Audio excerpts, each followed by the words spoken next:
in this video 3 ways to crush anxiety, at least in the short term, maybe the medium term, and will certainly help in the long term. But if we're going to talk about eradicating anxiety in the long term, we need to have a deep existential philosophical discussion here, and we need to talk about reasons and discuss why modern peoples are experiencing anxiety more than ever. So we'll save that for another video.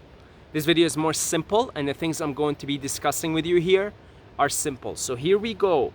Number 1, go for a walk. Ladies and gentlemen, the good old walk. Just go for a walk. And it doesn't matter where you live. If you live in the middle of Manhattan, if you live in the middle of a jungle, just go for a walk. Our human body seems to really enjoy walking. I think it's because it's built for it. The way we're built, we are, what do they call it, bipedals, right? We are built to walk. That's the primary form of exercise that humans should be engaging in. Low impact exercise in the form of walking. Just go for a walk, 15 minutes, 30 minutes, an hour, 2 hours. Just go for a walk. Make that a habit. And you will see over time your anxiety levels should definitely go down. And perhaps you might even feel a significant improvement in the short term. You will definitely feel a little bit better after the walk, for sure. Your lymphatic system moves, the body's ability to get rid of toxins is enhanced. A lot of times when we have loads of toxins flowing in our bloodstream, in our body, it doesn't make us feel good. It speeds up our heart rate, which brings me to number 2, actually. The primary source of those toxins that we're speaking of here, and of course, walking is more than just, moving the lymphatic system, but that's, one of the benefits. So the benefits of walking are endless. It is the best form of exercise. If you never exercised again, but walked 2-3 hours a day, you never ever need to exercise ever. In fact, I was watching a mini documentary on the Okinawan people. Somebody went there, and they are, one of, if not the longest documented people on Earth. And one of the factors that has been uniformly identified in the people that were Centaurians, so living to 100 or more, is that they move a lot.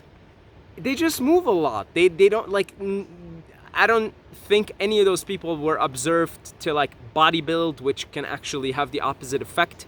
Bodybuilders are known to have a lot of, open heart surgeries. I think Arnold did, but you might say, well, it's the drugs and the roids, but it's more than that. It is very hard on the body. But none of these people did hard exercise. Some of them were doing stretching. And I've seen actually they went to a group of people. They were doing morning exercise. It wasn't really intense. It was just I think push-ups, crunches, just simple things, right? But nothing really too intense. And in fact, if you were to just walk for 2-3 hours every day and just move, the things they observed in those people the most was they just moved a lot, around their house. They gardened, because most of them like to, grow food and garden. So they just gardened. They that's it. Gardened, moved around the house, cleaned the house, house chores, just moving around, going for walks. So that was one of the things they observed. So just go for a walk, and over time you'll see your anxiety levels go down. Which brings me to number 2, another one of those things that was actually observed in the Okinawan people. Just eat better, okay? So it's as simple as this. Anything that goes down the tube, through the digestive tract, will impact you in one way or another. So when you drink coffee, for instance, you feel it. Your heart rate goes up, your adrenaline pumps. And it's the same with anything you put in, whether it's a pharmaceutical drug, whether it's a piece of meat, whether it's a piece of potato, whether it's a piece of fruit, whether it's a pack of Cheetos or a Kit Kat bar, anything really is going to impact you. And so a lot of what humans are eating, most of what humans are eating, modern humans, the vast majority of what modern humans are eating, including people who think they're eating healthy, they may be eating healthier or healthy in reference to the really, really sickly, standard human diet. So what happens is you put those things inside your body, and then they pump up your heart rate, they pump up some of them stimulate your adrenals, some of them stimulate your other glands and put your hormones out of balance, and they can create a state of stress. They pump your heart rate, which actually that's what anxiety is really. And chronic anxiety is chronic elevation in the heart rate. So watch what you put in your body, and that goes beyond just food. Like if you're drinking coffee, coffee is well known, especially with people prone or have tendencies for anxiety, is well known that you should avoid it because it pumps your heart rate. Anything that just pumps your heart rate like crazy, like a substance, will impact your anxiety levels. So just watch what you put in your body, okay? Simple as that. I have my own view on what humans should be putting in their bodies. If you follow this channel long enough, you know my view. We're not going to discuss this in this video, but just improve at the very least whatever you're doing, okay? And finally, number 3, deep breathe. Deep breathe. There are many ways to do some kind of deep breathing exercise. You could just go and jog, right? Don't in my opinion, you shouldn't be running like intensely, like sprinting. It's just so heavy on the body, unless you're just a competitive sprinter, that's just your thing, that's what you do. But in general, or like a competitive athlete, but in general, if you're just like a normal human living their life, and you just want to exercise because you like it, I would just take it a little easy on anything that's too intense, okay? So one way to do deep breathing is go for a jog, like a light jog. You can also just take a cold shower. That's actually the way I get my deep breathing, is I just take a cold shower.